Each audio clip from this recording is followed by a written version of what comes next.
Hi, everyone.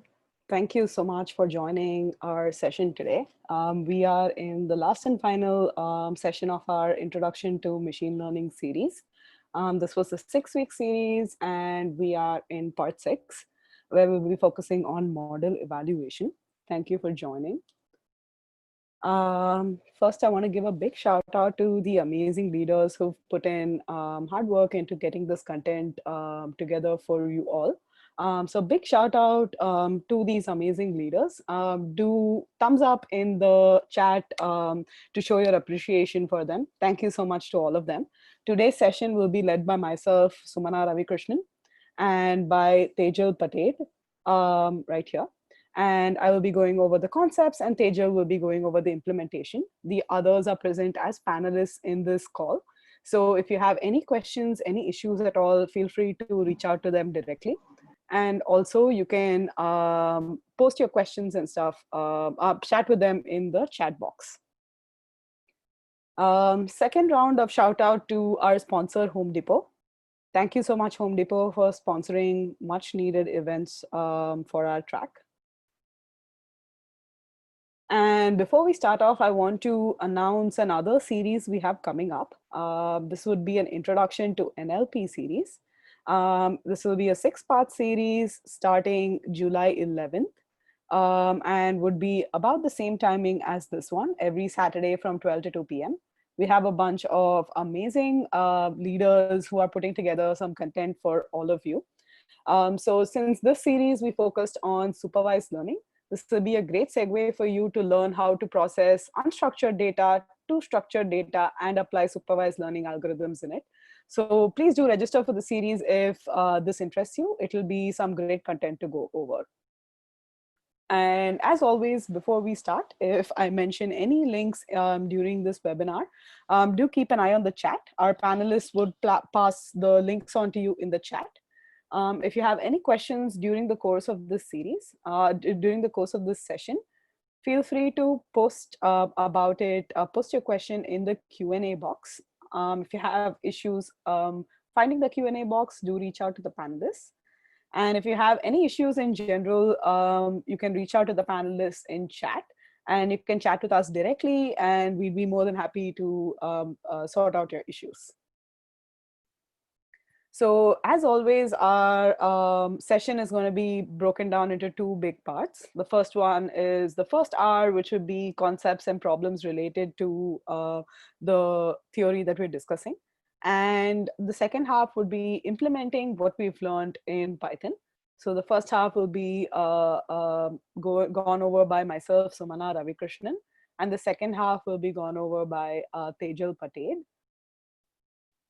And a quick recap of how much we've covered till now. I want to pause here and thank anyone who has joined us from first week till now, and also anyone who's joined us today for this session. You guys have made great progress since 6 weeks ago, where you didn't know anything about machine learning, to now having a great idea on most popular supervised learning algorithms. And today we're going to see how we can evaluate these models and actually get a number associated with the model saying, hey, this is so and so value correct. This is 90% correct, or this is 99% correct, and so on. So we're going to look at some model evaluation techniques and some good practices that come along with machine learning model building. So welcome to the session. Our main focus this week would be performance metrics for both classification and regression problems, supervised learning in general. And also we'll be taking a look at class validation and revisiting the entire ML process that we set up in the first week. So let's get started. So model evaluation is basically a technique for you to decide how well your model is doing. And this is decided by comparing the actual values with the predicted values. So since supervised learning is the only case where actual value is present, we'll be going over the supervised learning algorithms for this. We'll first take a look at classification in the first part, model evaluation techniques for classification, and then move on to regression. So revisiting classification. So classification is when your predicted value is categorical in nature. we use a table called a confusion matrix to measure how well a model is doing. And this confusion matrix just basically takes into account the predicted and actual values. And most of the metrics, there are a lot of metrics that can be generated from the confusion matrix, and most of them need to be maximized. So let's take a look at what classification actually does. So remember this example of the Titanic data, the most popular classification data set. So the data set is of this format that we see right here. It has multiple different columns. And our first job as a data scientist would be to identify which columns prediction would add value to us. So based on that, from this data set, we've picked survive to be the column that we want to predict. And all the other columns can be used as input data to create your model. So using a combination of all features except survived, we're going to build a model that predicts survived. And once this is done, we now have a table which has all of our input features, the actual value, which is survived, and the prediction value, which is the last column that we see here, marked in green and red. So our goal to evaluate this model would be to compare the green column with the red column to decide how good or how bad the model is. So let's think about it. Basically, we have two columns, that is the actual and the prediction, and we need to compare it in some way to see how good your model is. So to think about it, can we just consider this as a hit or miss problem? We can just see how many of them are a hit, how many of them are a miss. How many ever you hit would be the accuracy or the performance metric of your problem. So if we were to do that, we have 3 misses and 5 hits. And so 5 out of 8 are hits, which can be considered as 63%. So would this mean that our model is right 63% of the time? Could it be as simple as that? Another question that we have to ask is, of those that were missed, is there a difference between the actual being 1 and me predicting 0 versus the actual being 0 and me predicting 1? So is there a difference between the two? And let's unwrap this a little bit. When the actual is 1 and prediction is 0, that means that the person actually survived, but I am saying, or the model is saying, that they haven't survived. On the flip side, the combination of 0 and 1 is when someone has not survived, the model is saying that they have survived. So technically, these are two completely different situations and need to be treated differently. And because of this, we need to define something that captures all of this information, and this information can be put together in the most logical way. So that is where the hero enters for us here, which is confusion matrix. So confusion matrix, which is also known as error matrix, is basically a table layout that allows you to understand the performance of your classification algorithm. So it allows you to understand the performance as well as visualize it. And this table basically takes into account all possible combinations of actual and predicted values, because we need to quantify each of them. And the main reason that it is named confusion matrix is so that we want to see if a model is confusing between two classes. It's mislabeling one class as the other and vice versa. And so that's why it's called confusion matrix. It's not meant to confuse you. It's just to see how confused the model that's being built is. So the general structure of the confusion matrix is as shown here. On top, we have the actual classes, and this is an example of a 2-class problem. And for simplicity, I've just marked them as positive and negative for the 2-class problem. So we have actual classes up top, predicted classes on the left, which can be either positive or negative. And the cells in here are the values that need to be filled after observing your actual and predicted values. And we'll take a look at how this is done using an example. So coming to our example that we saw 8 rows of data over here with actual and prediction. We know how many of them are a hit, how many of them are a miss. We have our confusion matrix here on the right, and our goal would be to fill up values in the 4 cells that we have here. And the best way to go about this is basically, this is very similar to the probability tables that you build for naive Bayes. You basically subset the data and count how many values you have. So to start off, I want to look at all of the rows where actual class is positive, as shown here, and count how many of those positives I'm labeling as positive versus how many of those positive I'm labeling as negative. That would be the values that come in here. So these are the number of rows where actual is 1, predicted is 1, actual is 1, predicted is 0, actual is 0, predicted is 1, actual is 0, predicted is 0. So let's see how we can fill up this table. So if we fill it up, we here see that there are 4 rows which have 1 as the actual class, of which only 2 have been predicted correctly as positive, 2 have been predicted wrongly as negative. On the other side, for actual class equal to 0, where they have not survived, 1 of them we have predicted to be positive, and 3 of them we have predicted to be negative. So we did see that this could mean 63% accuracy, but I want to show you at this point the difference between each class. So if you focus on just the actual class, we're getting it right only 50% of the time. If you focus on the negative actual class, we're actually getting it right 75% of the time. So if you see overall, we get a number saying 63. If you look at individual classes, you get 50% as compared to 75%. And there are multiple different ways you can slice and dice your data depending on what data is present. And we're going to see how we can do this basically. So some terminology we want to name before we go ahead in this to see the evaluation metrics. So the first one is, we previously saw the table without any labels present in the 4 cells over here. So now we are basically naming them to be something.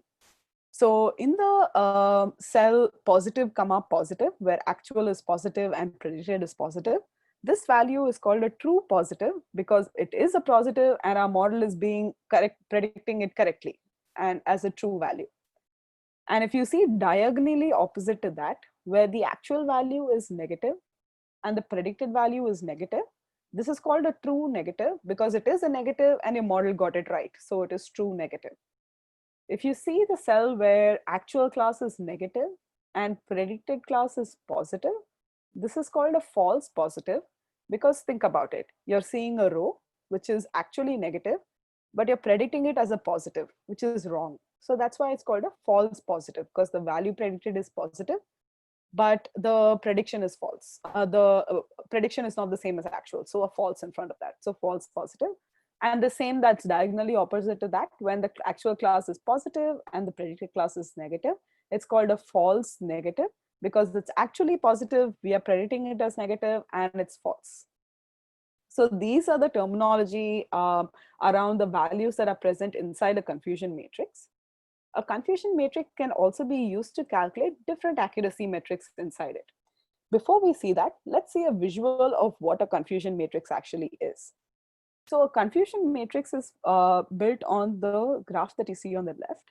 The best way to understand this graph is each curve represents a class.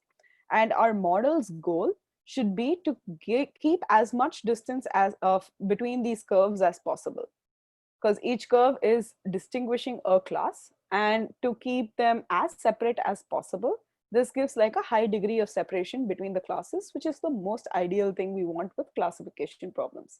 But that is not what usually happens. Even with like the best data and the best models, there are cases where there are false negatives and false positives, but these can be minimized. But if you see here, the curve on the left is basically the curve for negative classes. The curve on the right is the curve for positive classes. As you can see, maximum of the curve for the right is all true positive, being predicted correctly. Wherever it's getting intersected by the negative line, that's where the predictions go wrong. And this is the area that we would like to minimize. And this is the area we would like to maximize when it comes to building models with supervised learning classification. So the confusion matrix we saw before was basically this cell of 4 cells, this collection of 4 cells right here. But using a combination of these 4 cells, you can basically calculate about 14 different metrics which can evaluate the performance of a model. We saw two in the example where we said 63% is the overall accuracy. In the positive class, 50% is the accuracy. In the negative class, 75% was the accuracy. We just got three numbers from just 8 rows. So think about when your data gets bigger and you have more complications in the way it's built, you would need to use a combination or some different accuracy metrics from this set of 14 to make sense for your data. And we'll learn more on how do I pick what metric for what kind of data. We'll learn more on that coming up. But this is the extent to which you can use your confusion matrix. And at this point, I would actually call this confusion matrix because it's confusing the user too. But that isn't the reason behind the naming of the confusion matrix. So moving on, I've picked 5 of the top accuracy metrics that we use for performance metrics that we use for classification. And there are multiple more that we saw in the previous screenshot, but those are less used in comparison to this. So the first one we see here is called accuracy. So accuracy basically gives an overall idea on how many right predictions you make. So this would be similar to the hit or miss that we saw, which was the 63% hit rate for our Titanic data set. So the accuracy is defined by this formula, which is basically true positive plus true negative divided by total samples. And I'm saying total samples here, even though it's adding 4 values, because all these 4 values do add up to the total samples that are present in your data set. So basically, this just sees true positive plus true negative are your cases of hit. So total hits divided by total records, total predictions. So if you see in this case, it gives equal importance to both the positive class and the negative class. So think about the example where you built a machine learning model that predicts a rare but fatal disease. So the cost of failing to diagnose the disease is way higher than the cost of sending a healthy person to get more tests. So in this case, the classes are not distributed right, and they shouldn't technically have equal importance. So accuracy might not be a good metric in this case, where the class importance are not equal and the distribution is not equal to. So as with most classification metrics, our goal is to maximize the accuracy. The accuracy will fall in a value between 0 and 1 and can be easily converted to a percentage value by multiplying into 100. So as we saw, 5 by 8 were correct in our Titanic data set, which is 0.63, which is the accuracy value. I can convert it to a percentage value by calling it as 63% accurate. Next up, we're going to be taking a look at precision. So precision basically focuses on only those values that are predicted positive and sees within that subset how precise or accurate your model is. So if you take a look at it, it's going to be focusing only on those where predicted class is positive, only this row. And if you see the values being calculated, it's true positive divided by true positive plus false positive. So all those that are actually positive divided by the entire ones which were predicted positive. So this is looking at a subset of the data, if you see, and a subset of the data here is defined by those that are predicted positive. So precision is a good measure to use when the cost of a false positive is high. So take the example of spam and ham emails. And in spam and ham emails, emails have high cost for false positive, since we don't want a normal email to go into your spam box. That might create some kind of cost on your end that might be incurred. If I miss an email from my manager, say, I don't want that to happen, right? So in this case, the cost of a false positive is high, but the cost of a false negative is low. Because if I do classify a spam email as not spam, it's just a small thing for me to mark it as spam. It's not like a lot of effort from my end. So in this case, the cost of a false positive would be higher. And in those kind of cases, precision might be a good metric to use. And as with accuracy, our goal would be to maximize precision. Precision value would lie between 0 and 1. We can easily convert it into a percentage value by multiplying by 100 and say that a model is X percentage precise. Next up, we have recall. And here the subset of data that we're going to be focusing on are the data set subset where rows are actually positive. And we're going to compare that with how many of them are predicted positive. And this defines our model's ability to find all the relevant cases within a data set. So recall is defined by true positive divided by true positive plus false negative. When you see a formula, I would recommend to visualize it on the confusion matrix. See what column the data is focusing on by what values are being added in the denominator. So in this case, it's true positive, false negative. So these two values. So you are focusing on this subset of the data. And you're measuring how the true positive, what share of the true positive sits in this share of the data. So this value is also known as sensitivity or true positive rate. So precision is a good measure when cost of the false negative is high. So think about a model which is built to diagnose coronavirus. Here, if I have a false negative, which means the person has coronavirus, but I'm predicting it to be that they don't have coronavirus, this can have high cost as this could lead to community transmission. So this is something we would like to avoid. But on the flip side, let's see what a false positive means with coronavirus. So false positive means someone without coronavirus is diagnosed as positive, and this would lead to them having to do a 14-day quarantine period. So that isn't much higher of a cost compared to the community transmission, which will affect much more people as compared to the false negative. So in this case, false negative is more important than the false positive. So so recall will be a good measure if that's the case. So our goal, as always, is to maximize recall. The value produced will be between 0 and 1.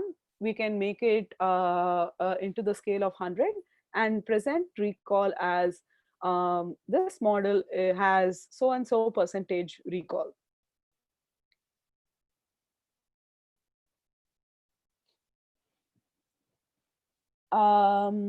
Perfect. So moving on to the next one, I see a quick question about precision. I just want to address that before we move on. So the question is, I'm confused by the fatal disease example.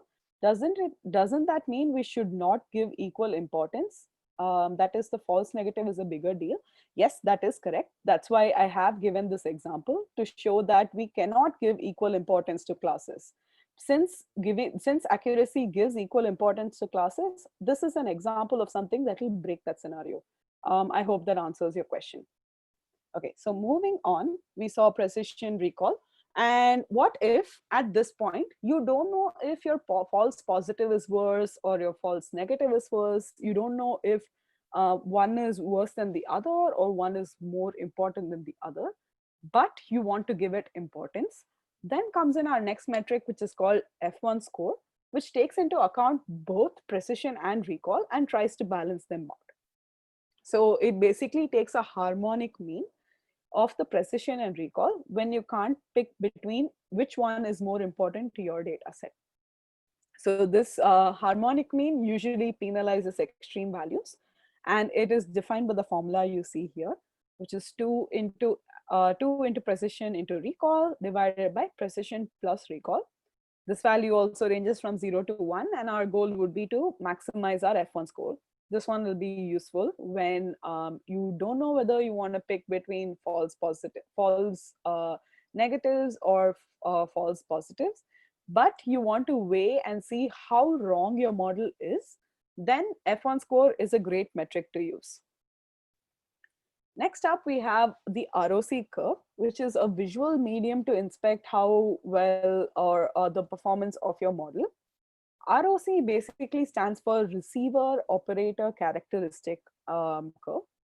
So the goal of this curve is to tell us how much a model is capable of distinguishing between classes. So it visualizes the performance of the model as the prediction probability threshold is varied. So if you remember, in classification, your model predicts what class it belongs to, but also it predicts what the probability of that prediction is. So in this case, we are basically going to do thresholding on the prediction probability and get the accuracy curve of the model.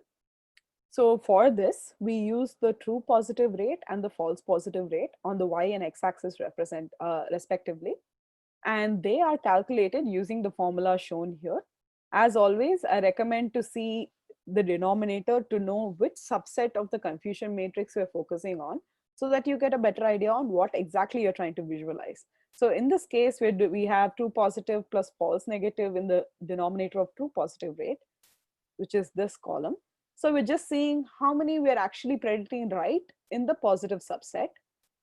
And false positive rate is the number of false positives divided by true negative plus false positive. So we're focusing on this column right here.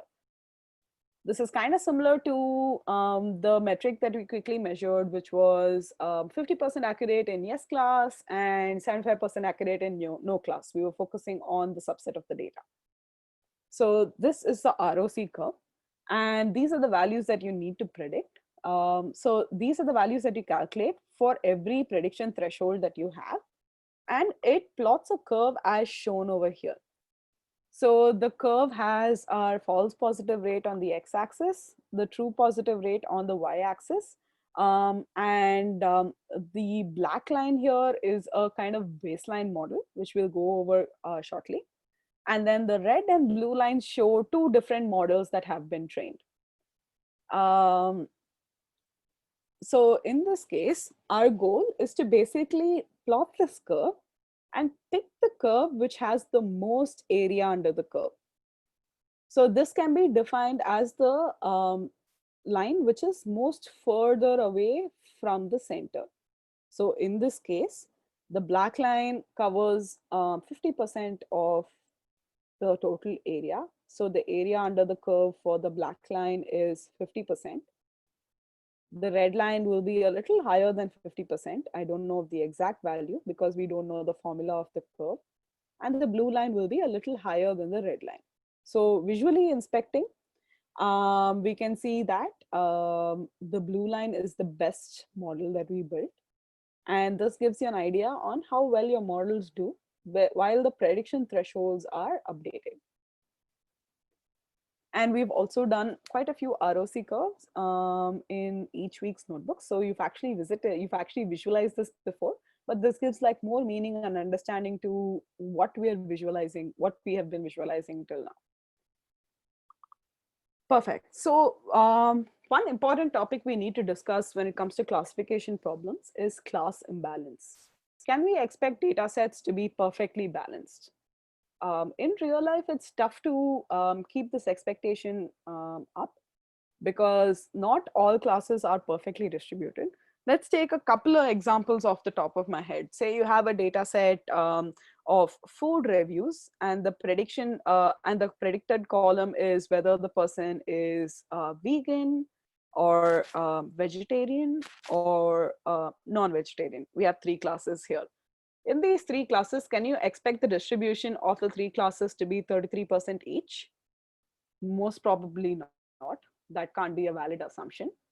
And let's take another look at the Titanic data set that we saw of survived versus not survived. The number of not survived is way higher than the number of survived. Additional examples of data sets where we have heavy skew, where ML provides a lot of value, are spam detection in emails, credit card fraud detection, and rare disease detection. And in each of these, say the spam detection, the number of spam cases is very low compared to not spam. In credit card fraud detection, the number of fraud cases is extremely low compared to not fraud. And rare disease detection, the disease is present in extremely low or smaller cases of the total data. So since this is the case, this can introduce kind of biases into the model because the data it learns from is biased or imbalanced. So this is very similar to human learning if you think about it. Humans have biases just because they haven't been exposed to everything that's there, And the biases are because of personal experiences or things that they learn. So this is the same with machines too. It's no different when it comes to machines because it tries to mimic the same behavior. So a model is always as good as its data. That is something that is a very important thing to remember when you deal with any data science problem. If the data is bad, you need to do something extra to make your data better to be able to build a model on it, because your model is always as good as the data it's built on. And this introduction of bias again introduces the problem of the bias variance trade-off, because if you don't see data that's too variant, you are going to have biases. If you see data that's a lot variant, your biases are going to be lower. So that is the main reason for this, and our goal is to be able to um, train a model which doesn't have any biases. But then if that's the case, feeding our data as is to the model will not cut it, as the data is never or mostly not equally distributed. Off the top of my head, I can only think of the iris data set, which has the 33% distribution across the three different species. Other than that, it's very unlikely to find a perfectly distributed data set. And our goal is to be able to handle class imbalance so that it doesn't hinder your model and produce a low quality model. So some terminology to go over before we see how to handle class imbalance. Majority class is basically the class that is found predominantly in your multi-class column or feature. Minority class is the class that's not found predominantly in the multi-class feature. So let's take the example of the spam detection data set. You have a column called spam, which has values 1 and 0, which means spam and not spam, and has the distribution of 5% versus 95%. So not spam data is 5%, not spam data is 95%. So in this case, 1 or spam is the minority class, 0 or not spam is the majority class. So let's see a couple of ways in which we can handle class imbalance. The first and main and most important one is metric selection. That is the performance metric that you're using. Metric selection is a very important first step to start accounting for imbalance in your target response classes. So as we saw, performance metrics such as accuracy does not give a good representation for skewed data sets. And let's take a look at an example for why. So say I have a rare disease diagnosis data set where the diagnosis is no 98.7% of the time and yes 1.3% of the time. In this case, I don't even have to build a model. I can just write a code which blindly predicts only no without any modeling.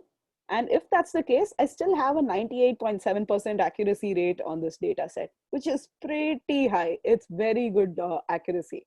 So it is very good accuracy, but this number doesn't tell the truth behind how well the model is doing, if you think about it, because it's actually doing really bad, because those with the diagnosis need to be identified immediately, and having false negatives will incur a high cost for the patients. So metric selection is very important, and as we saw the extended confusion matrix before, there are 14 different metrics that can be calculated from the confusion matrix, which are basically a different combination of true positive, false negative, and true negative. So based on the problem you're focusing on, you should make sure that you pick the metric so that too many changes to your data set does not affect the metric involved, or the metric also accounts for changes in your data set. So that is a very important first step to do when it comes to metric selection. So next one up, we have the method of sampling. So I'm just going to go over what sampling means before going over what sampling techniques are useful for handling class imbalance. So sampling is basically the process of selecting a sample from a population, which is basically subsetting your data, picking any subset from your data. So this data subsetting can be of two types. One is random or probability sampling. And as the name states, we basically use randomization to make sure that every element of the population gets equal chance to be selected as part of the sample. And we have on the flip side, not random or non-probability sampling. so which does not rely on randomization. It relies on the researcher's ability to select elements from a sample. So the outcome of this sampling method might be biased and make it difficult for all elements of the population to be part of the sample equally, because the researcher gets to pick what they want to replicate as what they want to sample as compared to random or probability sampling. So the sampling techniques that we're going to be looking at for class imbalance are going to be non-random and non-probability based. And there are two techniques that we can use to handle class imbalance. The first one up here is called oversampling. So oversampling basically takes the original data set as shown here, where the light blue bar is the majority class and the red bar is the minority class. And our goal is to replicate the minority class multiple times so that it forms an equal distribution with the majority class. So when you do oversampling, you oversample your minority class. So on the flip side, you can also do this method called undersampling, which undersamples the majority class. So in this case, it reduces the number of rows in the majority class to match the number of rows in the minority class. So you can do either of these, but that is also completely based on the data set and the number of rows you have in your data. Whether undersampling or oversampling might be a good fit for the problem that you're working on. But these are two popular techniques that I use to deal with class imbalance. So another technique you could use for class imbalance is using penalty or cost. So basically you provide a weight for each class, which places more emphasis on the minority class so that your classifier would learn equally from all your classes. So you can do this multiple ways. I've listed two over here. The first one is this can be based only on the frequency. So frequency, for example, you have 50 rows of data and you have a 90-10 distribution between two classes. You can pass the weights as 10 or 90 or 5 and 45 or 1 and 9. And this would be basically based on the frequency, where the higher class has lower cost and the minority class has higher cost. So it gives more emphasis to the minority class so that it can be made an equal distribution with the majority class. So the second way to go about this is based on cost incurred, and this is based on real world costs that are incurred because of the machine learning model that you build. An example here is, say I have an ML model that predicts a rare disease. So predicting no when it's a yes, meaning that person actually has the disease, but I'm predicting as no, would incur a cost of $190K dollars. And this is because I predicted it as that they didn't have the disease. 2 years went by without them testing, made them more severe with the symptoms of the disease, and the cost for curing it went up because of that. So they have a $190K dollar cost for that case. And let's look at the flip side. So what will happen if I predict a yes when it's a no? The patient doesn't have the disease, but I say that they have the disease. So in that case, say that the patient spends only $10,000 because they start doing the process to cure themselves of the disease. And during that process, the doctor is able to detect saying that, hey, I don't think you have the disease based on how it's been going till now, over 1 month, say. So in that case, my cost would be 10,000. So in this case, you can basically give the costs based on what costs are incurred in real life because of that machine learning model. And that would also be a good way for you to provide weights to your model. And we'll be taking a look at how to do all of these in the implementation section. Teja will be walking us through all of this fun stuff. So these are the three main ways to handle class imbalance. And that's it for the classification portion. And let's move on to the regression portion. So regression is basically when you predict continuous values, continuous or numerical values. In regression, residuals are used to calculate the loss or cost of a model. We'll quickly revisit what loss means, what cost means, what residuals mean. And our goal would be to minimize the loss or cost. So quick revisit of what loss functions are. So I would recommend you to check out our week 4 material if you'd like to know more about loss functions. We went into detail in week 4 for linear regression. But loss functions are basically used for regression, where your features and target response are both continuous in nature. It measures how good your model is able to predict a value. The deviation of a prediction model from the expected outcome is measured and estimated to be the loss or cost of a model. So we convert this learning problem into an optimization problem where we define a loss function and use an optimization algorithm which minimizes the loss for that given model. And the loss here is defined by something called residuals. And residual is basically how much your expected value deviates from a predicted value. In this case, in the diagram that you see here, all the dots are expected outcomes, which is the actual values. The line is the predicted value. The dotted lines show how much the actual value deviates from the predicted value. So the subtracted value of that is called the residual. And our value would be to estimate residuals across all points and approximate it to be a value for a given model. So based on these residuals, we have 5 different performance metrics that we can use for regression. These are the most popular ones. There are more that are available that are outside the scope of these 5 too. But these are the ones that are usually used in most regression problems and would be a great starting point for you to start off with. So we saw a bit about loss functions in week 4, and I've linked it up in the slides. If you'd like to learn more, you can look about it there. But the first one we're going to see is the mean absolute error.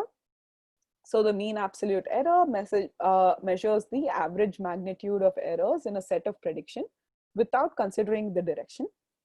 Let's take a look at the formula here. If you see the rightmost value that we have here, which is the actual value minus the predicted value, this overall can be considered as the residual. So it basically calculates the average residual, average absolute residual value across the model.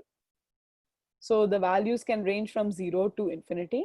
0 because it's already been absoluted. There will be no negative values in your data set. And our goal would be to minimize this value. Lowest value is preferred.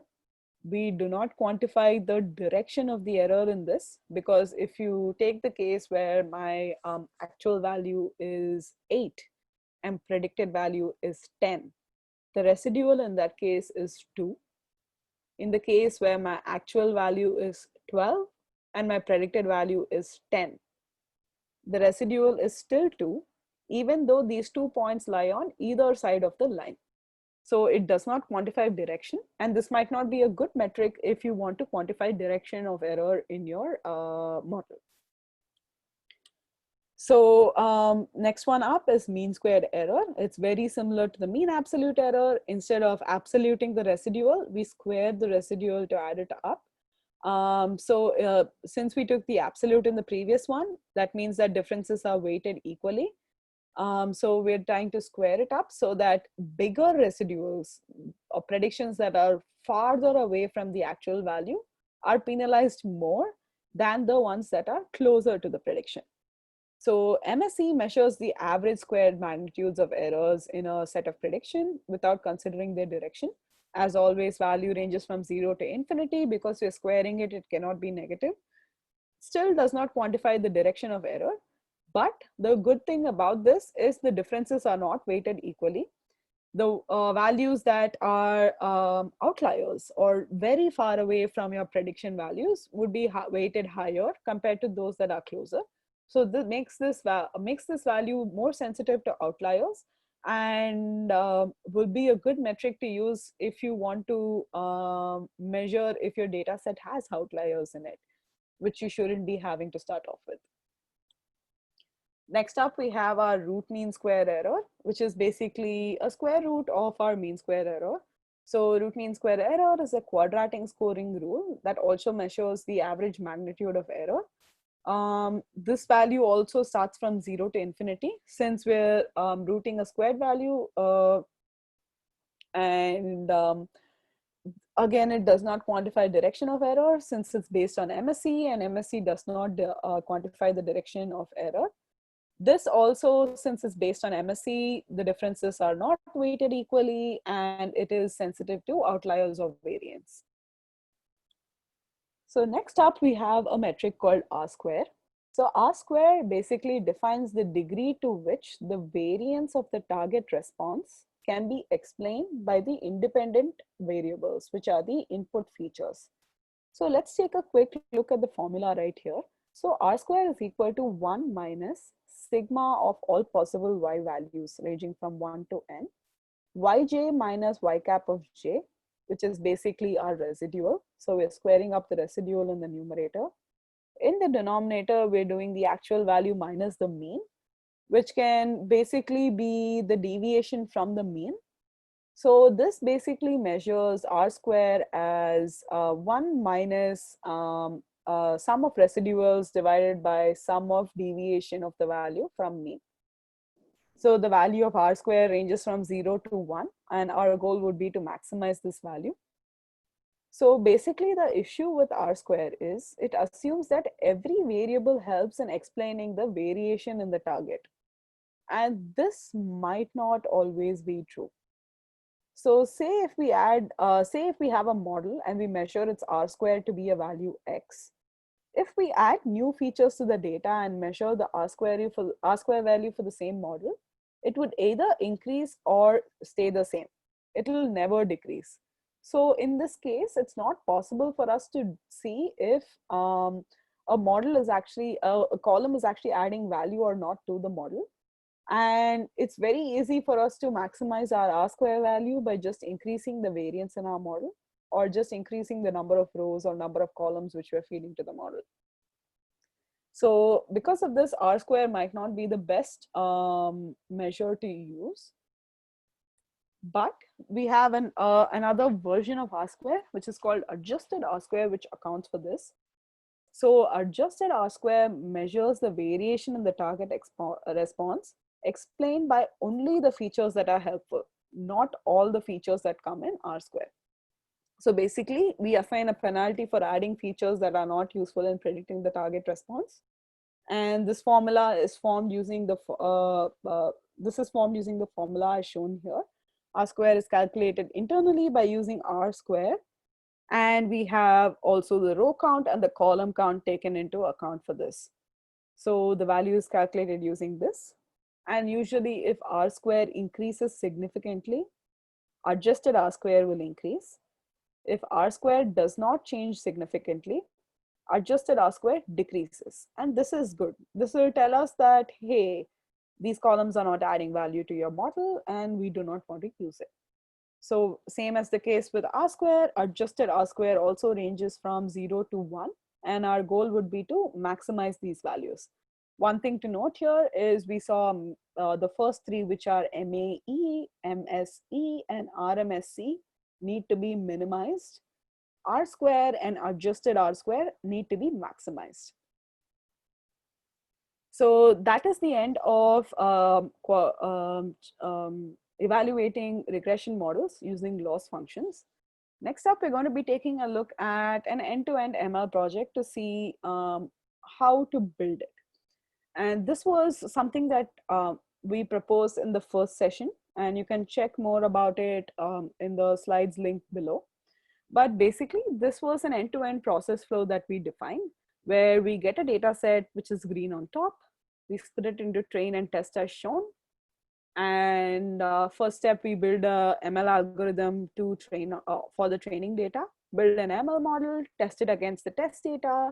If the accuracy is good enough, we keep reiterating through this process by tuning hyperparameters till our performance metric has been maximized or minimized.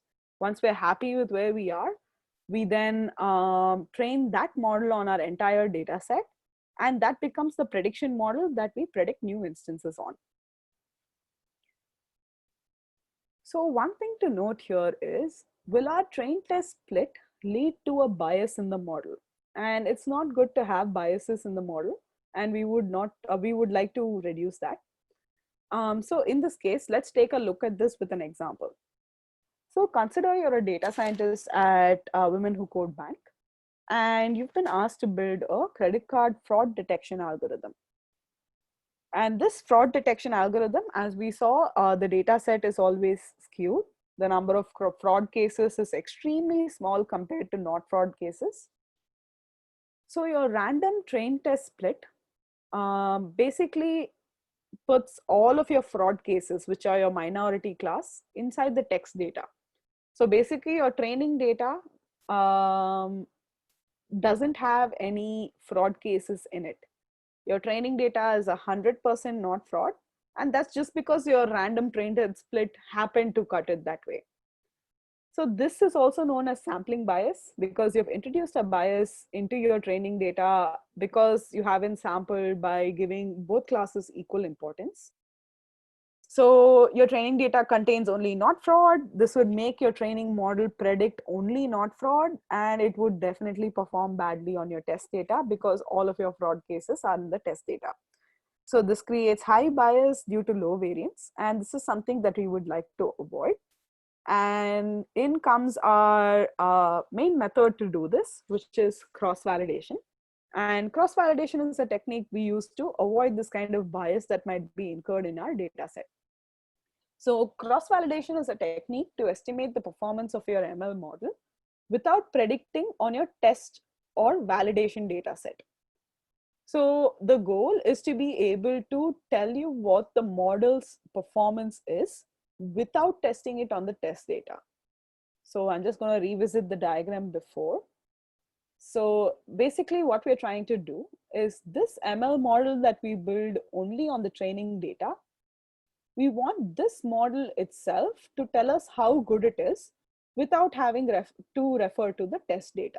That's what cross-validation tries to do. Moving back to our slide. So it's a model evaluation technique so that you can estimate the performance without having to look at your test data. And it's helpful to identify and flag problems like overfitting or sampling bias. And this is done by creating multiple different models on different samples of the data set and getting an approximate value of the performance. So basically you would build n different models on different samples of your data, and n of these models will have n different, say, accuracy values, and you would approximate it by adding them up and dividing by n to get the approximate accuracy of the data. So there are two types of cross-validation that can be done, exhaustive and non-exhaustive, and the names are pretty indicative of what is actually done. So let's take a look at exhaustive first. So exhaustive, as the name indicates, is basically on all possible different ways to divide your data set. So it learns from your data set in all possible ways. So you have two different types in this. First one is leave P out cross-validation. So in this case, your validation set or your test set would be P rows. And this tends to be computationally infeasible. For the example of where I have 100 rows in my data set, and I define P to be 30, where I want the model to build on 70% of the data and test against 30% of the data, and do this over and over again to get an approximation on the performance.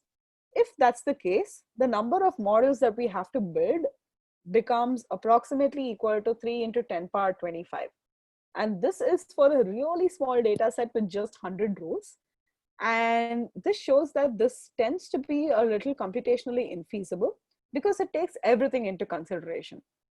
So let's see how they've tried to optimize this. So instead, the next proposal was to use something called a leave one out cross-validation. So let's take a look at the image below. So the image here basically shows that you have 8 data points in your data set. If you have 8 data points, you basically build 8 models by leaving one data point out. So in this case that you see here, the blue one is your test data and the rest becomes training data, and you build 8 different models. Each of these models will have a performance metric, and then you average out the performance metric that's calculated for each of these models. So this tends to be more computationally feasible. So for n is equal to 8, the model runs only 8 times. Only 8 models are created. So if you were to compare the first and the second, which is leave p out versus leave 1 out, for the case where n is equal to 100, leave p out can go to 3 into 10 power 25 models as compared to leave 1 out, which will create only 100 models. I'll just quickly answer a question I see on the Q&A. So why 8 models? We have 100 data points. You're right. This is an example where n is equal to 8. This isn't when n is equal to 100. When n is equal to 100, we'll have 100 data points and it will loop through 100 times. Perfect. So this is the comparison between the two. You can, if you pick exhaustive, you can either plan to build 3 into 10 power 25 models when n is equal to 100 as compared to 100 models when n is equal to 100.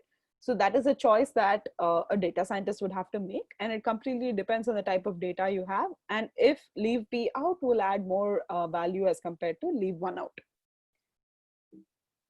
Moving on to the next, we have non-exhaustive, which basically will not compute all the ways of splitting the original sample, but they are approximations of leave p out cross-validation. So it's an approximation of a type of exhaustive cross-validation, but it doesn't do the exhaustive part. It tries to approximate it as much as possible.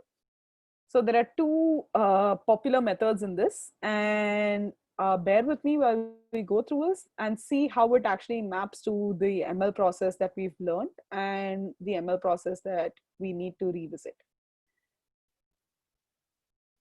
So the holdout method basically is when you split the data as train or test, which is basically the first step that we've done now, right? So this is considered to be a simple validation rather than a form of cross validation, but it is a type of cross validation. But because of how extensively it's being used nowadays, we wouldn't consider it to be a type a cross validation technique that has to be used in your modeling. It's a simple validation technique that needs to be there as part of your model. And then we have our most popular one, which is the k-fold cross validation, which is the one that's most used in current scenarios. You would see k-fold being used a lot, and k can be defined by u. And I think tenfold is something that's super popular to be used. So basically, let's take a look at the diagram in the bottom to understand how this works on a data set of size 12, where you define k to be equal to 3. So if the data set is of size 12, first thing it does is shuffle the data, then takes the first chunk of, and then splits your data set totally into 3 parts, takes the first chunk, second chunk, third chunk, builds model on each of them, and tests it against the rest. So in this case, your red is the training data. So I'm just going to walk you through as the GIF loads again. So you have your data, you shuffle it, build model 1, build model 2, build model 3, and then approximate. So that is the way k-fold cross-validation works. And this again is dependent on, the k value is dependent on the type of data you have, how many rows of data you have, and all of that fun stuff. So let's revisit the ML process that we had. So we saw that splitting our data into an 80-20 split is actually called the holdout method, which is actually ML, a cross-validation process. And then after that, we've changed this area a little bit. If you see, our first step would be to do the split based on holdout method. This 80-20 doesn't have to be bound to 80-20. Some researchers like to do 70-30. Some researchers like to do 90-10. It's completely dependent on your data set, your comfort level, and etc. So once you split the data, you basically pick and implement an ML algorithm on your training data. This ML algorithm, because we do cross-validation, will give an approximate performance. So approximate performance with cross-validation and tune the hyperparameters, sorry. So you would basically be iterating through only your training data multiple times until you come up with a model that you're satisfied with. Once that's done, you basically then test it against your test data to get the final performance metric. This should actually be number 4. And once you have a final performance metric, you can go ahead and train this ML model on your entire data set. This should be step 5. And once that's done, this is the final prediction model that you would be using. The accuracy metric of this final prediction model would be the final performance metric that you calculate on your test data, not the one from cross-validation. And this is the model that you would push into production. So this is the ML process that we started off with in week 1, and how it should actually be right now when you work on actual projects with real life data sets. This would be the process that you would have to follow. So I just see one more question in the Q&A, and I'm going to quickly answer that. This is from Mariam. She's mentions that she's confused about the leave P out cross validation. Where did the 10 part 25 come? So I'm just going to go back to leave P out cross validation, and let's think about this. So in leave P out cross validation, say I have just 10 rows of data, and I'm defining my P to be 3.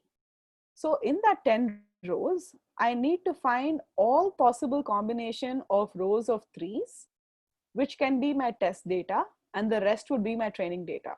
So this is a permutation and combination kind of problem, and that is where your 10 part 25 value comes from, where it's increasing exponentially because your data set has now blown up to 100.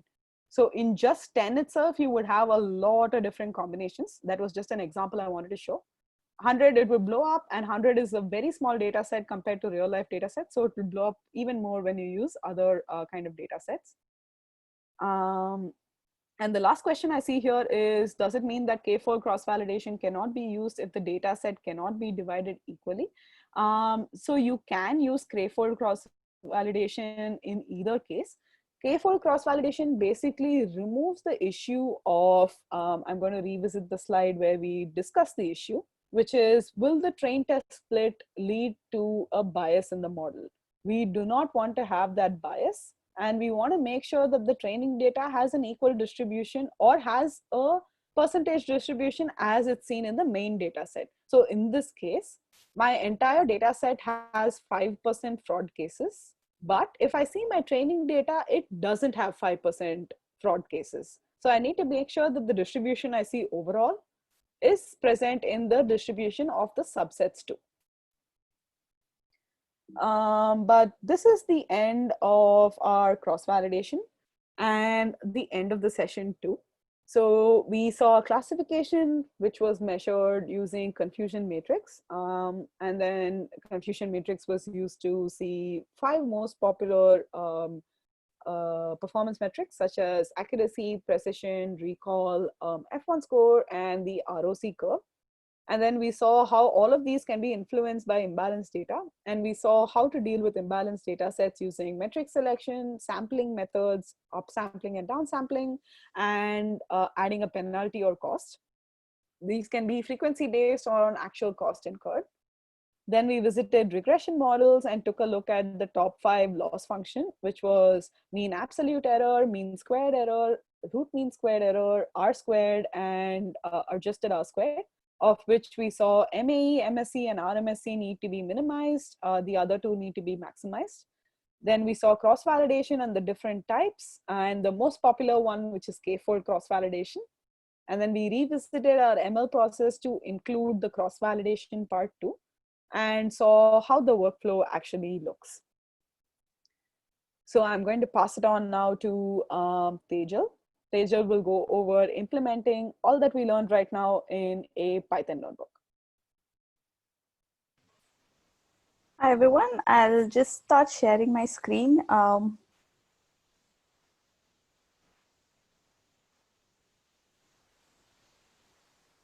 Okay. Are you able to see my screen? Give me a thumbs up if you are able to see my screen. Okay, thank you. So let's get started with today's notebook. Welcome again to week 6 of Introduction to Machine Learning. I'm Tejal, and in today's notebook, we will be looking at classification and regression and the different evaluation metrics that we can use for both classification and regression. So today's notebook, we will follow a little different flow than our previous notebooks. Like we will not be working a lot on feature engineering or data visualizations because we wanted to concentrate more on our classification metric and our loss function for the regression. So first up, we will look at classification. We will use our good old hotel booking data set that we used in week 2 and week 3. We will build the random forest, and then we will look at some classification metric. And then we will look at handling imbalance in the data. Then we will move on to regression. We will use Boston house data, and we will build a linear regression, and we will use loss functions to evaluate our linear regression model. So first, we will import all the libraries that we will need for today's session. For the classification, we are working with our hotel booking data that we worked with in our week 2 and week 3 sessions, and it's available on Kaggle. And the task here is to identify which of the bookings will get canceled in the future and which will not get canceled. We will import our data from the GitHub repo here. And if we look at the data distribution here, we see that our label 1 to label 0 ratio is 37% is to 63%. So this is what the ratio is in our actual data. So last time when we worked with this data, we said that this is not very imbalanced, and we used whatever the data is without having to apply any of the imbalance handling techniques that we saw today. So just to understand why those techniques are important, what we'll do is we will artificially imbalance this data. So we will never do this in the real world scenario, but just so that we are working with a known data and we can see the benefits of using these sampling techniques, we are just reducing our label ratio. So we use the sample method here, and from 37% of label 1 ratio, we bring it down to 5.6%. So one thing I want to mention here is every time I ran the cell, we do have the random state set here, which basically is supposed to make sure that we get the same data points every time we run the cell. But for some reason, we are getting slightly different data points every time we run the cell. I'm mentioning this because if you are doing it on your own and if you see a slight difference in the metric than what is already in the notebook, then it's only because of this method here, and because we will not be using it in the real world, you don't have to worry much about it. And even the difference in the metric that you'll see is very small, so it's okay. Okay, so we will sample our data and then we will take a backup of it. So for feature engineering, we are again using the same feature engineering techniques that we used earlier. So first we will fill our null values with 0. Our company feature did not have sufficient data, so we dropped it last time. Then we will drop few features that did not have much significance for our model, like the reservation status date and previous cancellations and few others. Then we will generate new features like the total days and total customers. So if you have not attended our week 2 and week 3 session, this was covered in depth in week 2. So please do visit the video of week 2 to understand why these features were dropped and why we created these new features. You'll get a better understanding there. So once we are done with the entire feature engineering part of it, we have around 22 features, out of which one is our target feature, which is cancelled. So is cancelled basically tells us if the reservation was cancelled or not cancelled. So we will go ahead and build a random forest. Because this is a classification, we can build either a naive-based decision tree, random forest, or logistic regression and SVM that we saw in our previous session. But today we will be just building random forest. Any metric that we are using here can be applied to all of those models. So first we will split our data into training and test set. with the ratio of 70:30. In concept sessions, we saw that we did 80:20, but we are doing a 70:30 split here. We'll be using the train test split method to do the split. Something new that you can see here is this keyword stratify. So what stratify does is, because our data is so highly imbalanced, we have just 5% of label 1. We want to make sure that we get sufficient number of label 1s in our test set. So that is what stratify does. So stratify keyword, when you give the target variable here, it makes sure that it splits the data in such a way that 95:5% ratio is maintained for the label in both train and test set. So this is very important when you have a highly imbalanced data. So we'll split our data, and if you see here, we have good number of label 1 in our train and test set. So we'll have to do our one-hot encoding for our categorical variables. So we will do that on our train set and then apply the same to the test set. Then we will build a random forest classifier. So these hyperparameters that we have here, which is basically the max depth and n estimators, we have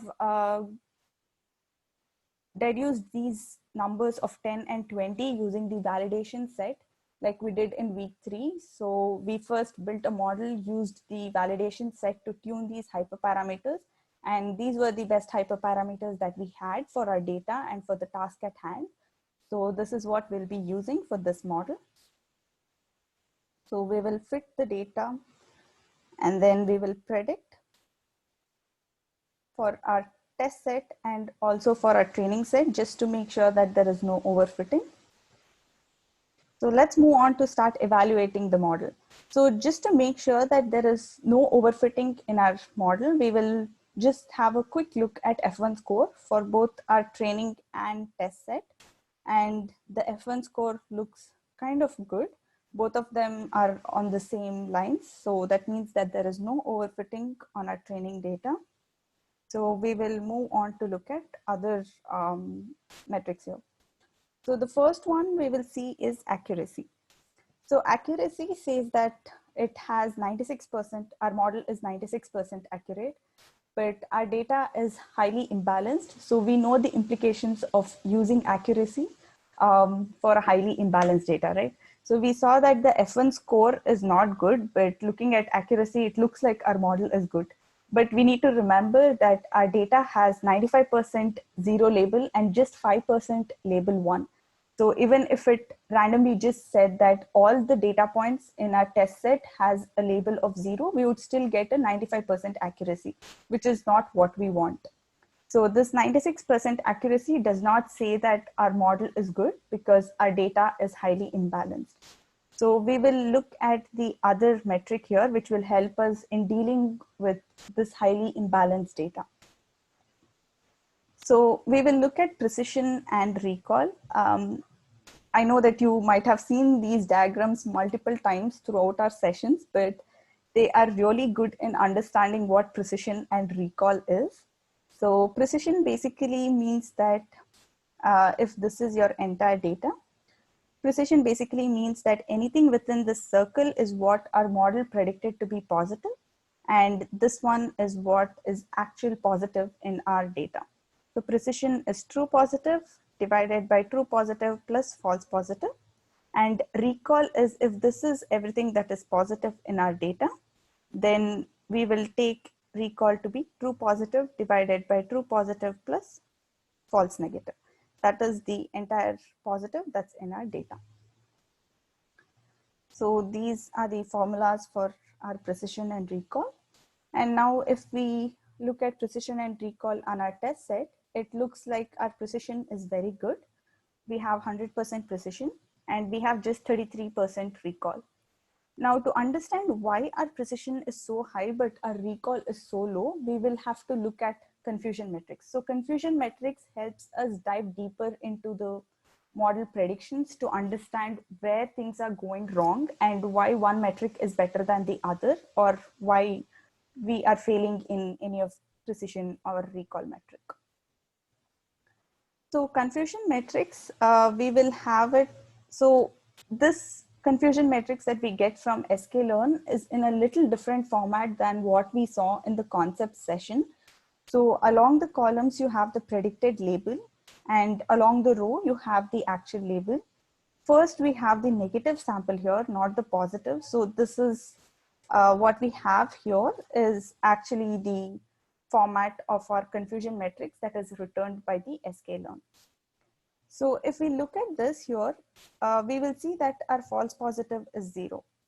So looking at our precision's formula, we will see that because our false positive is 0, our precision is so high as 100%. But on the other hand, if we look at our false negative, so false negative is really high. It's 884 when compared to the true positive.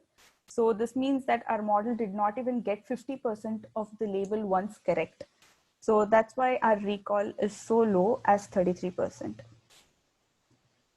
And let me remind you, everything that we have done here, all the metric that we have here is at the threshold of 0.5.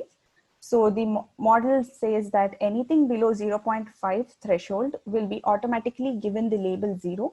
Anything above the threshold of 0.5 will be automatically given the label 1. So all the metric that we computed till now, accuracy, recall, precision, F1 score, and confusion metrics, is at the threshold of 0.5. Now, this confusion matrix is a bit confusing to understand where true positive is, where false positive is. So a method that will help us in getting a better view of confusion matrix is Revel function. So the confusion matrix is always in this format. First you have the true negative and last you have true positive. So if you use the Revel function, it will directly give you the data in this format. So you can directly see that the first is true negative, then false positive, then false negative, and true positive. So you don't have to look at this matrix and try and understand or try and guess which is which. So let's move on to ROC curves. So till now, whatever we did is at threshold 0.5. Now, if you want to think that, okay, if I change my threshold to say 0.2, how will my model behave? Will that give me better results? Or if I change it to 0.8, will that give a better result? So to understand that, we can use the ROC curve. So ROC curve will predict the true positive rate versus the false positive rate at varying thresholds. It starts off with threshold equal to 0, and it will go on till threshold equal to 1 and plot different points at different thresholds. So the blue curve that you see here is the perfect ROC curve.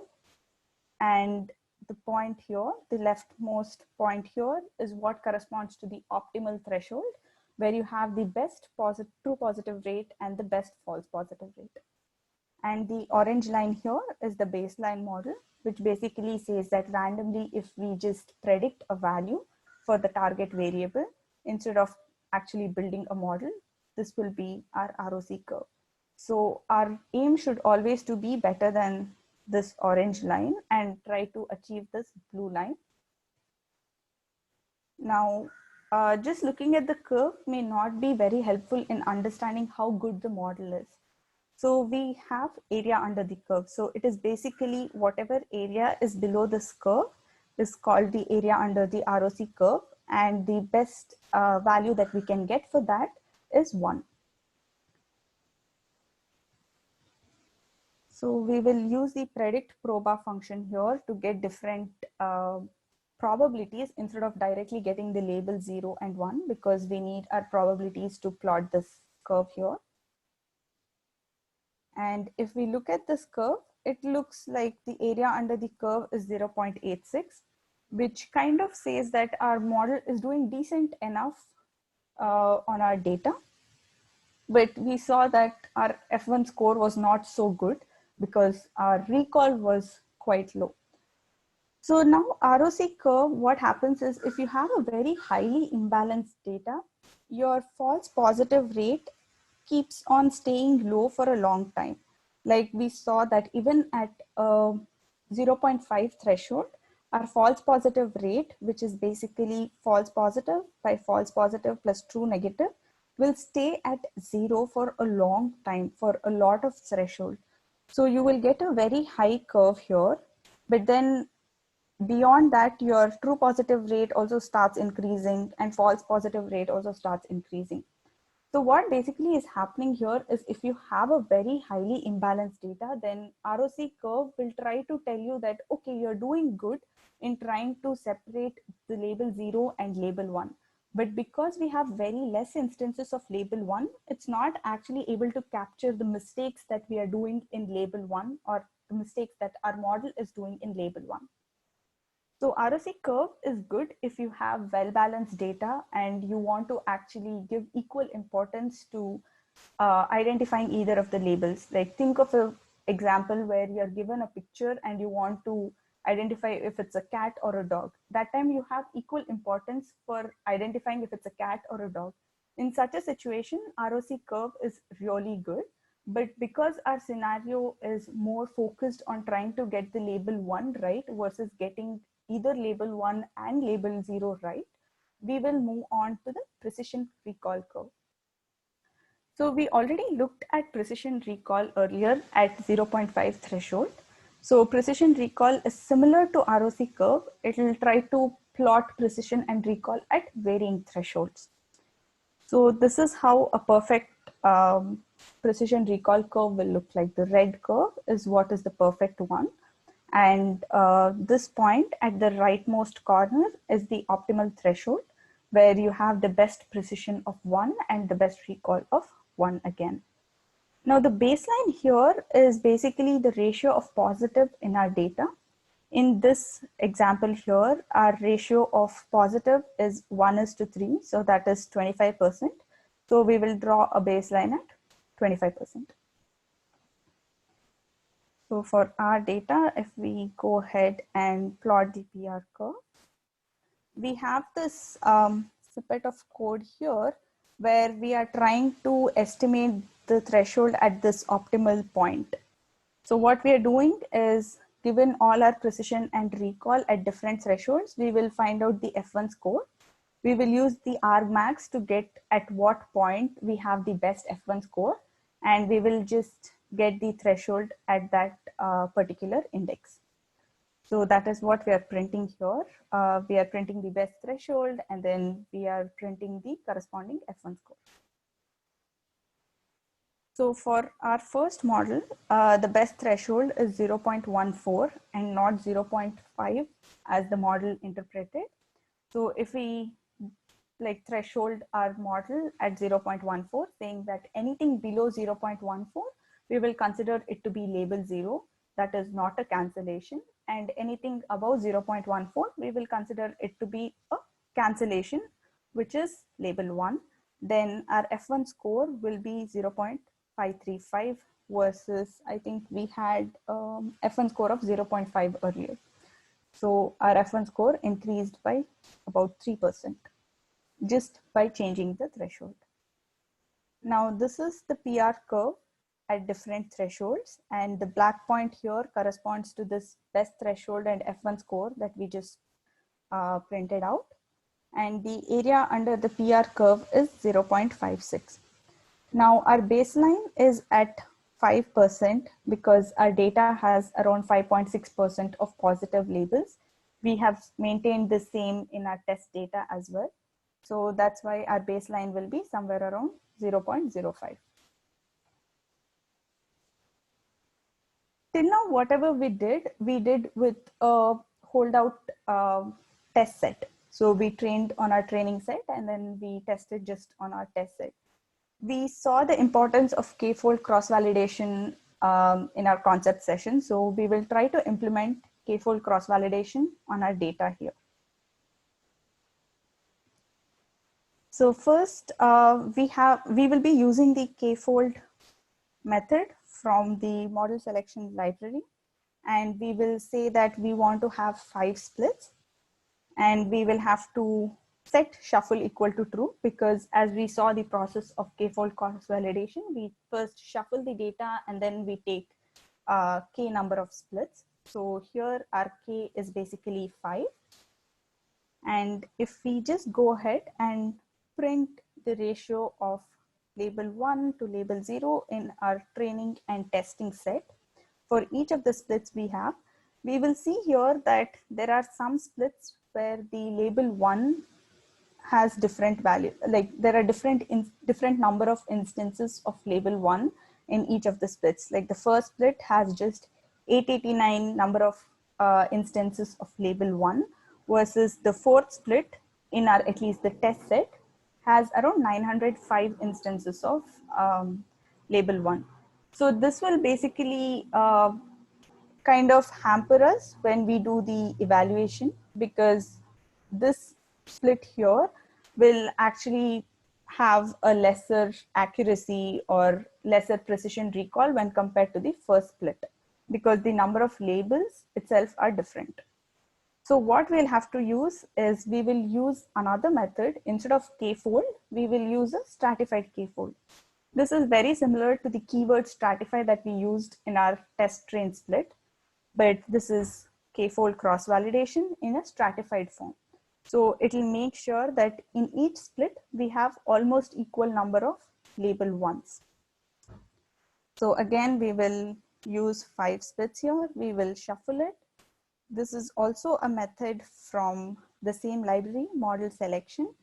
And if we print out the label ones here, we can see that all the splits have almost equal number of label ones in our test set. So we will have to again encode our one-hot, we'll have to do the one-hot encoding on our categorical data, and then we will be using the RF model that we built earlier. So cross-val score is basically, it creates the k-fold cross-validation. It applies the model that you give here. This RF is the random forest we are using, but you can give any model here. You can use like a linear logistic regression or a SVM or even naive Bayes. Any model that you want to use here, you can use. And then this will be your X, Y, and then this will be the number of folds you want. We want 5 folds. And then we will say that for scoring, we want to use a F1 score. So scoring is basically the different evaluation metric that you can give to a cross validation. And here we are using F1 score. You can also give a accuracy, precision, recall, or any of the metric that you want to concentrate on. So cross-val score inherently uses a stratified k-fold. So you don't have to mention anywhere here saying that you want to do a stratified k-fold versus a normal k-fold, but we just wanted to show what stratified versus non-stratified would look like. That's why we went into this. Now, if you print out the scores at each of the splits, we will see that different splits have different scores. So this will basically tell us the importance of k-fold. Now, if you took just the last split as your holdout set, then you would have seen a higher F1 score of 0.51 versus taking the second split here, which is 0.46 F1 score.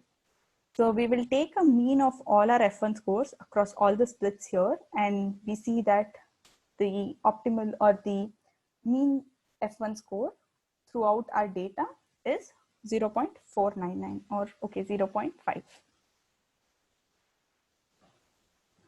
So let's start trying to see if we can handle this imbalance in our data and different ways to handle the imbalance. So one way is class weight. This is similar to the penalty concept that we saw in the theory sessions. So random forest has a class weight hyperparameter where you can set different penalty that you want to give. So here we have set that for any 0 label, we give a penalty of 3.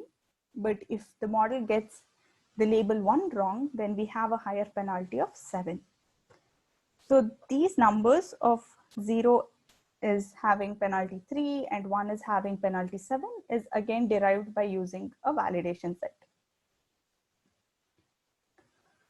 So we will again follow the same method of first doing our one-hot encoding and then We will build our model, but this time with the class weight hyperparameter. And it looks like there is no overfitting on our data. And henceforth, we will start using just the PR curve, because we have seen that PR curve is the best metric that we can use in our data, in the case of our data and for our task. So we will start using PR curves to try and compare the different models that we are building here. So we see that for our model with the class weights, the best threshold is 0.24 and our F1 score is 0.53. We don't see a lot of improvement from our previous model, but our area under the PR curve has improved. It was 0.56 in our earlier case, but it has improved to 0.57.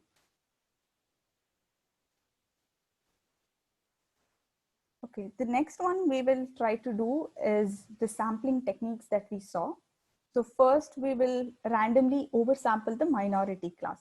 So for our data, the minority class is label 1, that is the instances with the cancellation target variable.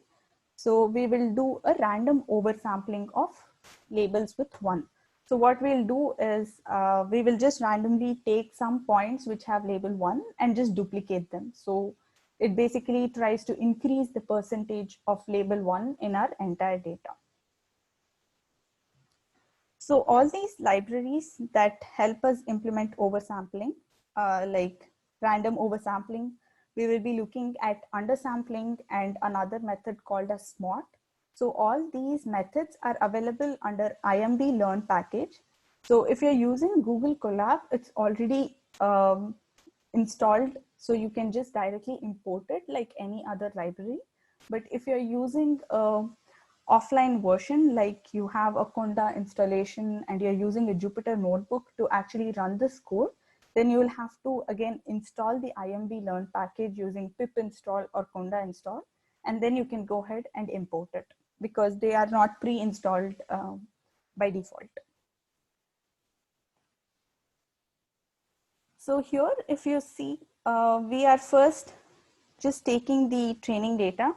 So you have to always do the sampling, be it oversampling or undersampling, only on your test set. So before doing the sampling, make sure that you already have the train test split done, because you don't want to oversample on the whole data and then try and split it. So what may happen is any test point may actually be duplicated in your training set. So that will cause a overfitting. So to avoid that, you always have to make sure that you have your train test split before you do the sampling.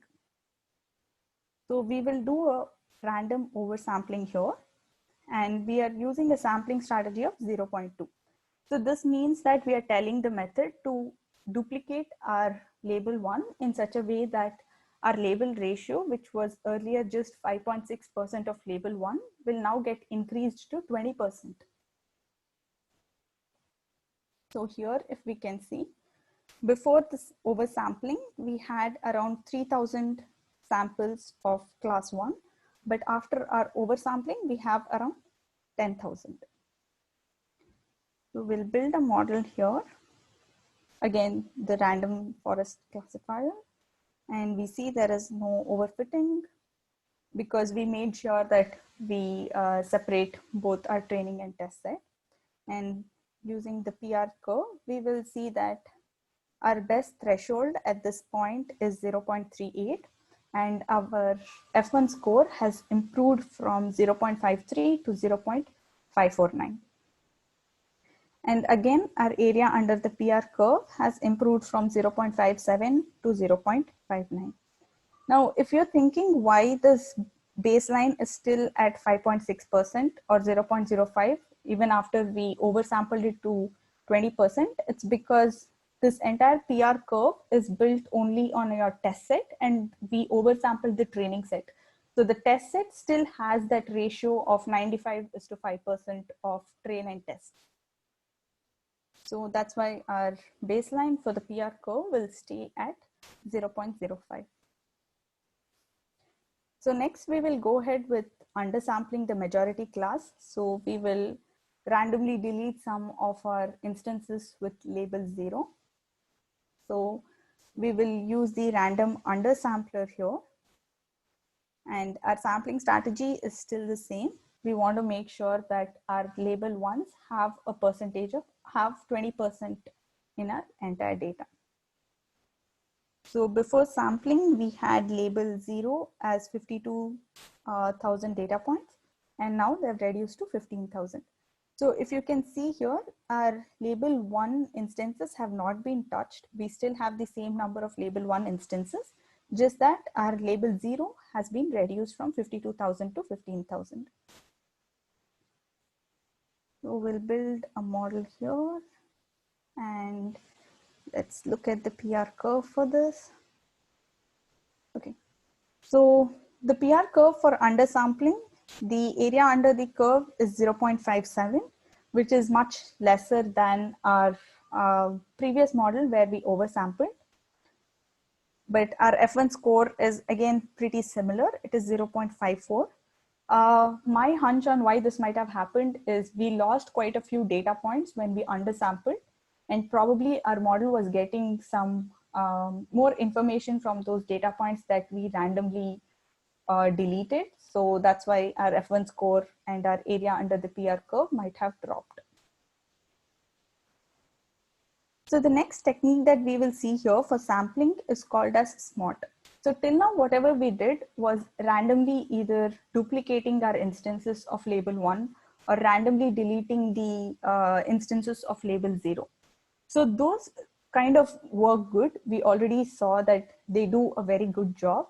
But if you want to have a more technical way of actually creating these duplicate instances, not just replicating the existing data, but actually trying to create synthetic data with label 1, then you can use this method called as SMOT. This is the original paper that defines how SMOT is built and how it actually creates those synthetic examples that we will be using for oversampling. So I highly recommend you to actually look at this paper to understand how SMOT works. But under the hood, what it actually does is it just creates synthetic examples of label 1 using the existing examples of label 1 in our data. So the authors of the paper suggest that we always first undersample the data before actually using SMOT to oversample it. So what we will do is we will first undersample it using our random undersampler with a strategy of 0.1. That means that we want to have just 10% label 1. We want to have the ratio of label 0 to label 1 as 10%. So we will undersample it. And then here, if we see, our label 0 has been changed from 52,000 to 30,000. Because we have categorical data in our original data, for SMOT to actually create these oversampling sets, we will have to tell it which of the features that we have are categorical. So we just need to give the column numbers here for all our categorical variables. And we will give the sampling strategy as 0.12. So whenever you're using undersampling and oversampling together, we'll have to make sure that our undersampling ratio is always lesser than our oversampling ratio, because what oversampling is doing is it is making sure that we have here 12% of label 1 to and the rest is our label 0. So you cannot, if the data already has label 1 of 10%, you cannot oversample it and tell it to make the label 1 ratio to be 5%.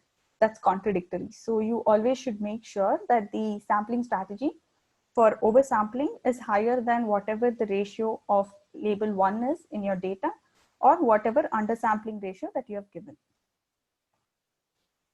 So we will oversample our data, and here we can see that this time, because we oversampled, our label 1s have increased to from 3095 to 3700 samples.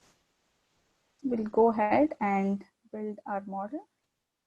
And looking at the PR curve, it looks like our threshold has improved from 0.549 from our randomly oversampling to 0.551 when we use the synthetic oversampling technique.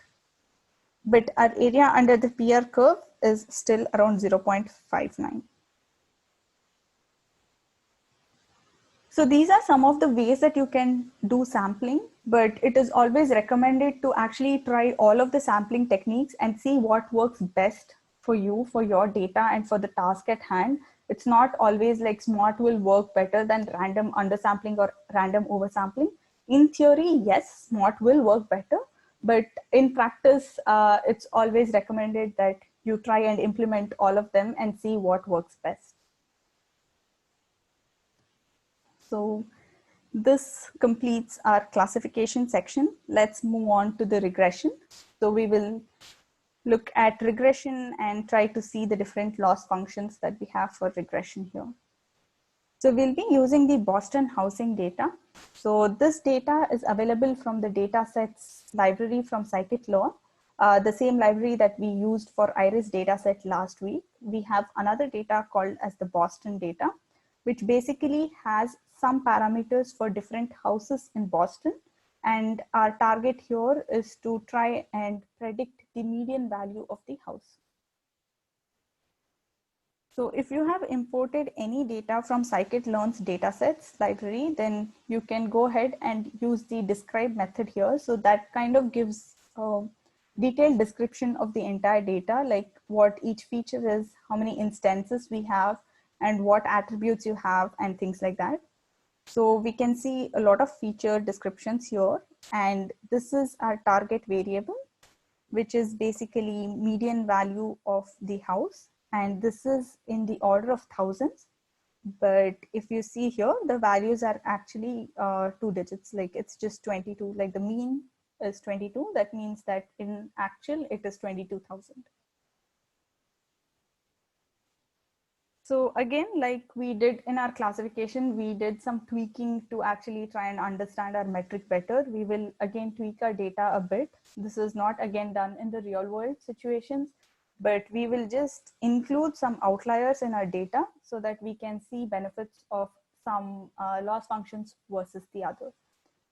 So anything that has a median value of 50, we are randomly just increasing the value from anything between 50 to 70. We are randomly assigning a value here. And we see that there are around 16 outliers in our data now. These are the outliers that we actually created. So we will do some feature engineering. We'll first split our data in 70-30 ratio of test and training and test set. And if we look at the different data here, we will see that some of our features have single values, like single digit values, like CRIM, I think this is the crime. It has even the maximum value here is 88. But if you compare this with the column tax or the tax feature, then we will see that most of these values are in the order of hundreds. So in linear regression, or if you're even using logistic regression, it is highly recommended to scale these features so that all the features come in the same range. So here we have single digits for crime, but tax is always in the order of 100. So we want to bring them onto the same scale. That means that we want to make sure that all these features are in the range of 0 to 1. So we will use a min-max scaler here. So what min-max does is think of the tax feature. If X is any value from tax, consider 330, that's just 50%. It'll just subtract the minimum from it and divide the ratio, divide the difference between the max and the min. So whatever resulting value you get, the scaled value will actually be in the range of 0 to 1. It will still maintain the difference between the different data points, but it will make sure that the range is between 0 and 1. Again, whenever you're using any scalar, be it min-max scalar or there's another called as standard scalar, So if you're using any of these scaling techniques, make sure that you first divide the data into train and test, because you don't want the max from your test set influencing your training set. So always divide the data first and then fit any of these scalars. So we'll build a linear regression this time. We are building a plain linear regression, not any of the regularized regressions that we saw in previous session. You can also try the same techniques with the regularized linear regression that we learned in our previous session. So for our loss function, first up, we have the mean absolute error, and then we have root mean squared error. These are the two loss functions that we'll be seeing. So if we see here, our MAE is around 3.5, our root mean square is 5.4. So just looking at these numbers, we won't understand if the model is a good model or a bad model. Just 3.5, 5.4, we won't get a sense of, is our model doing good in actually predicting the value. So whenever we are looking at MAE, RMSE, or MSE for that matter, all these three metrics are on the same scale as our target variable, which is the median house value. So it's always better to get that median value in the context here to understand. So our values were always in the range of 0 to 50. That's what we saw in the first initial few cells, that our house value is always in the range of 0 to 50. Now this means that every time our model predicts a median value, it makes a plus or minus error of $3.5. And our RMSE says that our model is doing an error of plus or minus $5.4 in predicting the rate of the house. So now when we think that, okay, our range is between 0 to 50, 3.5 and 5.4 actually seem to be a lot of error. But if our data or our prediction value was in the range of 10,000, then these 3.5 and $5.4 would not make much of a difference. So it's always better to think of MAE and RMSE in the context of our target values range, so that we get to know if our model is good or bad. Now, if you see, RMSE is slightly higher than MAE. This is because we are squaring the error before taking the square root. That means that we are actually giving more importance to any errors made on our high value predictions. Like all those outliers that we created in our data are actually impacting our RMSE a lot. So if you have a data that you actually want to get those outliers correct, like you are a broker and you want to make sure that any high value houses are there in your market, and you want to get those high value house price correct, then RMSE is the way to go. RMSE will actually give you more, will actually help you understand that how good you're doing for those high range values. But if you're not worried about just those few high range houses, but you want to get most of the house prices correct, then you would want to actually go ahead with MAE, because MAE will not give any high importance for just outliers. It will give equal importance to any error made by the data. So now we will move to R square and adjusted R square.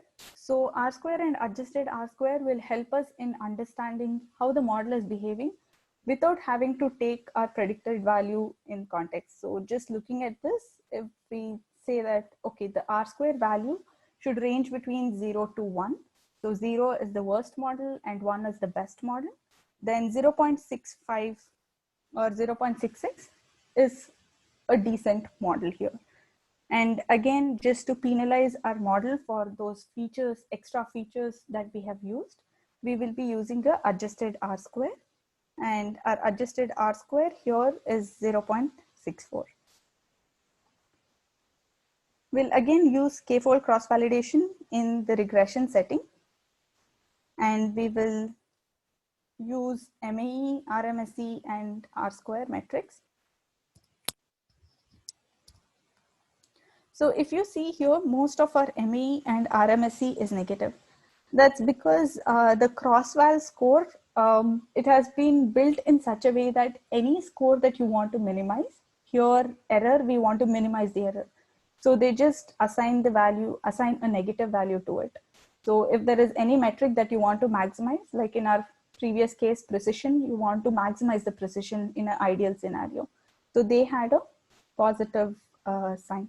So this is just how the method is built. So it does not mean anything. So you can just take the opposite sign, you can just convert it to positive, and that's similar to the MAE that we just saw earlier in the previous cell.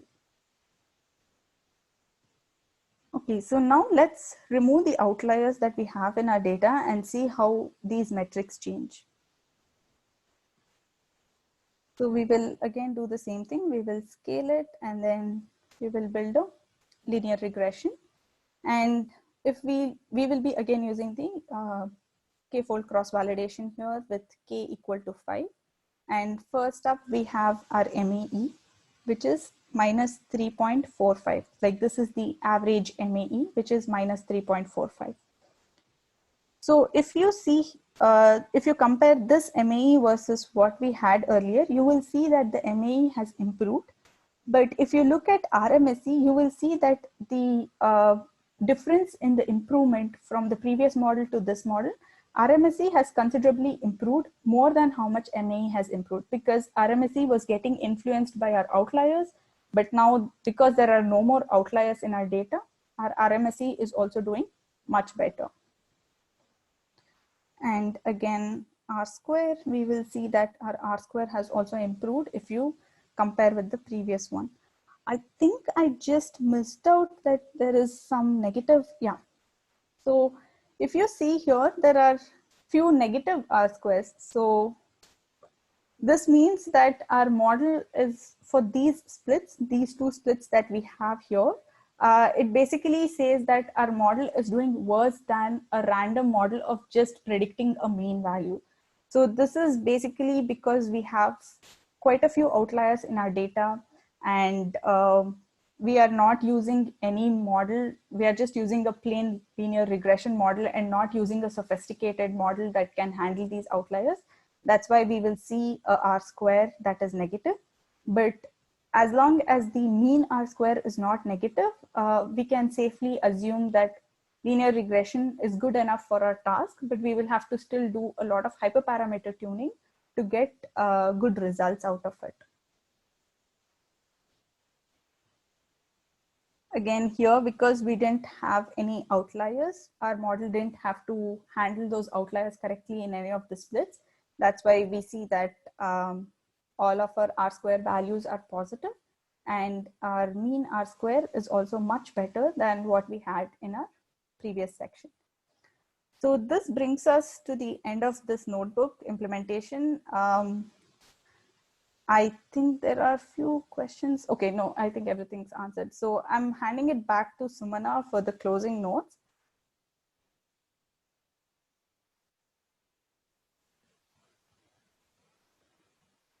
I think I'll just stop sharing and Sumana can take over. Yeah. Thanks for that, Tejo, for walking us through that notebook to see what we learned and how to implement it. Plus, Tejal also went over some additional things such as the precision recall curve too, which will be useful, which we didn't cover in the concepts. Thank you, Tejal, for that. And if you have any further questions about what she's presented, do use the Q&A box. We still have a few minutes before we end, but I have a few things that I want to share with you before that. First thing is, this is the end of our series, but we don't want it to be the end of your learning journey. So don't stop learning. We've put in some resources which we have personally found useful when we started learning into data science. We have Kaggle, which has data as well as community. UCI data, where you have just the data, a lot of different supervised learning data sets available. Towards Data Science is a great blog which has really good content and is one of my go-tos. Deeplearning.ai has a blog run by Andrew Yang, and he does a really brilliant job explaining a lot of mathematical concepts easily. So I highly recommend that. Plus, like the blog called ML Mastery. It's a great place to start learning new concepts. Do refer to these blogs when you start off learning any new concepts. Any questions you have, do post it in our Help Me channel on Slack. If you're not already on Slack, do join us on Slack. It's definitely super helpful. The community is always looking out to help each other. And I also want to give a big round of shout outs to our awesome leaders who've put in a lot of hard work into this. Thank you so much, everyone, for getting this content together for our amazing community. I hope all of you enjoyed it. One more leader I want to call out at this point who isn't present in this image is Haley Hamer. She has been putting together weekly blogs for our events, and I highly recommend you to check that out too. We'll be sharing the resources on Monday for this. Thank you so much, everyone, for joining. And before we wrap up, I want to point you to a good next series for you to check out. In this one, we took a look at dealing with structured data, where it's either categorical or numerical in nature.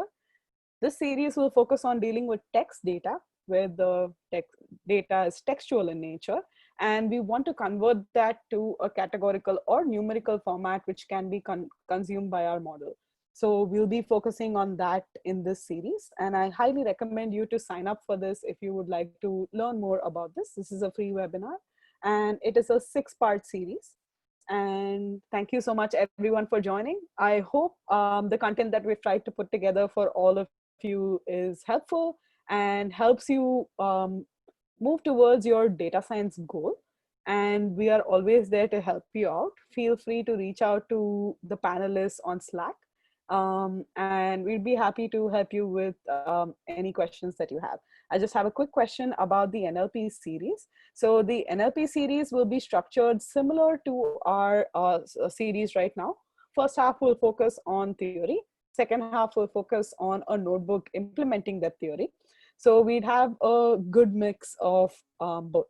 And if you're looking to learn like the theory behind why things are happening in NLP, or if you're looking to learn how do I implement the theoretical things that are happening in NLP, or if you're looking to learn both, this would be a great place for you to start off with. And I'm excited to see you all there, I hope.